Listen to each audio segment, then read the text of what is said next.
Assalamualaikum warahmatullahi wabarakatuh. Apa kabar anak-anak? Alhamdulillah, luar biasa, tetap semangat, Allahu Akbar. Alhamdulillah, semoga Ananda dan keluarga selalu dalam keadaan sehat walafiat.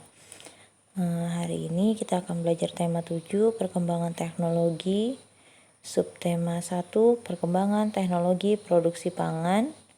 Pembelajaran 5 dan 6. Jangan lupa buku tematik dan alat tulisnya disediakan ya. Seperti biasa, marilah kita berdoa terlebih dahulu.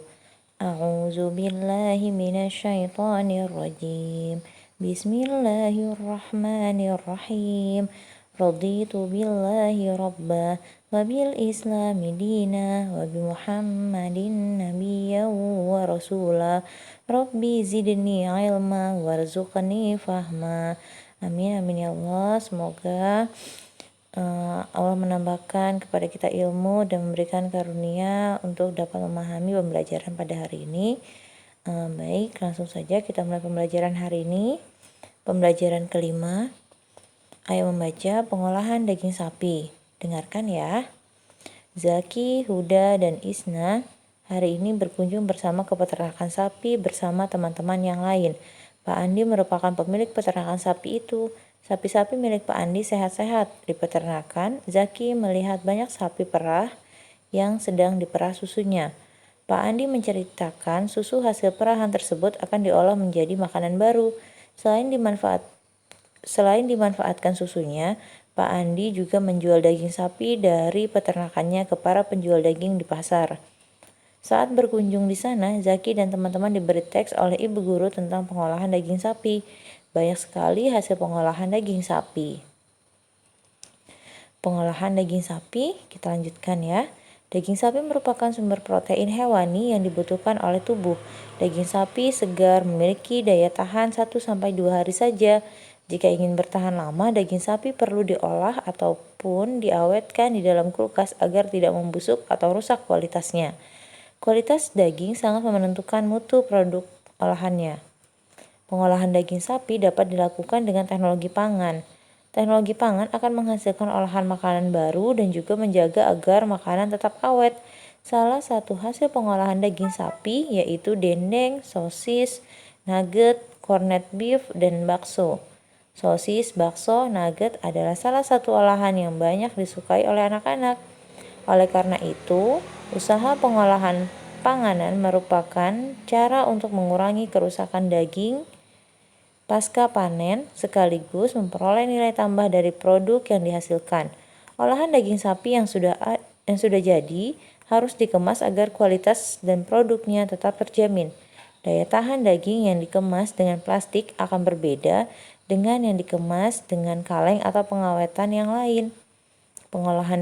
Pengolahan daging dengan teknologi pangan bertujuan untuk memperpanjang umur simpan.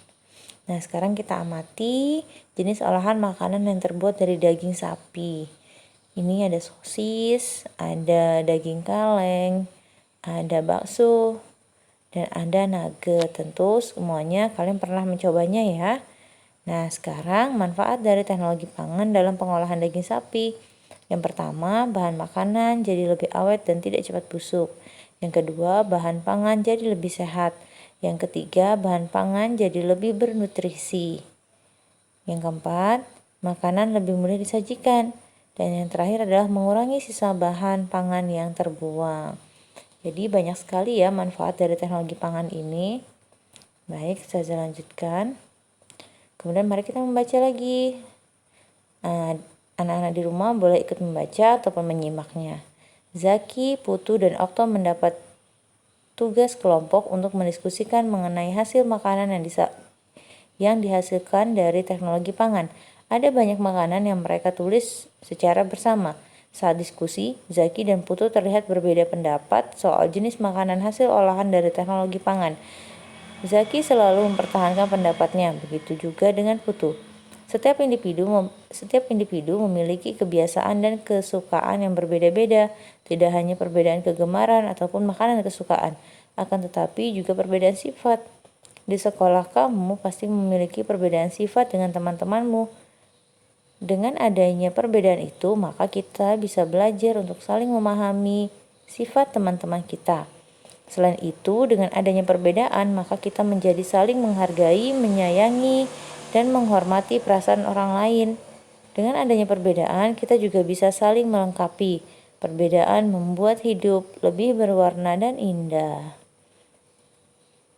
Kemudian, setelah berdiskusi dengan teman-teman mengenai keberagaman sifat yang ada di kelas, Huda, Zaki, dan Fatih merasa haus dan mengambil botol minum yang mereka bawa sebagai bekal ke sekolah.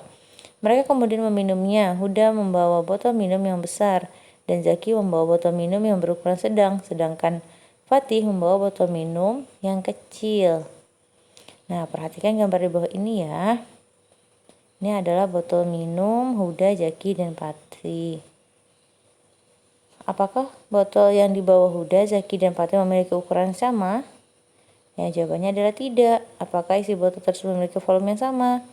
Karena ukurannya berbeda pun, maka volumenya juga berbeda. Ayo kita berlatih ya. Botol Huda merupakan botol yang paling besar dengan volume yang paling banyak daripada botol yang dibawa Zaki dan Fatih. Tahukah kamu berapa banyak volume air di botol Huda? Botol Huda memiliki volume 1 liter air. Botol Zaki memiliki volume 500 ml atau setengah liter air. Botol Fatih memiliki volume 250 ml atau seperempat liter air. Nah, perhatikan gambarnya ya. Ya, botol minum Huda yang berwarna biru itu, ya, kita jawab pertanyaan ini. Volume botol Huda adalah sama dengan, ya, 2 volume botol Zaki. Kita lihat gambar yang pertama, ada botol Huda berwarna biru dan botol Zaki yang berwarna merah. Kemudian, volume botol Huda adalah sama dengan titik-titik Fatih. Ya, 4 volume botol Fatih. Jadi satu botol Huda itu sama dengan 4 botol yang dimiliki Fatih. Baik, sampai di sini paham anak-anak? Saya lanjutkan ya. Nah, untuk tugas pertama, kalian bisa kerjakan di buku tugas kalian di halaman 23. Mudah sekali ini ya. Saya lanjutkan pembelajaran 6. Pagi hari ketika libur sekolah, Nisa, Lilis, dan Isna ingin belajar membuat tahu. Isna mengajak teman-temannya membuat tahu bersama-sama di rumahnya dengan bantuan ibunya. Tentu saja kita mencoba dengan bantuan, tetap ada bantuan orang tua untuk mendampingi kita ya. Nah, berikut ini adalah teks cara membuat tahu. Kalian bisa membacanya. Dan jika ingin mempraktekannya di rumah bisa saja. Baik, saya lanjutkan. Sekarang kita ayo menulis. Buatlah kalimat dari kata-kata di bawah ini. Ada tahu, kedelai, teknologi, dan proses. Ini sebagai tugas 2 kalian ya, di halaman 25. Baik, saya lanjutkan. Hari ini, ibu guru mengajak anak-anak membuat sup buah untuk mengisi kegiatan jeda semester di kelas. Peralatan yang harus disiapkan yaitu baskom besar, sendok panjang, dan gelas.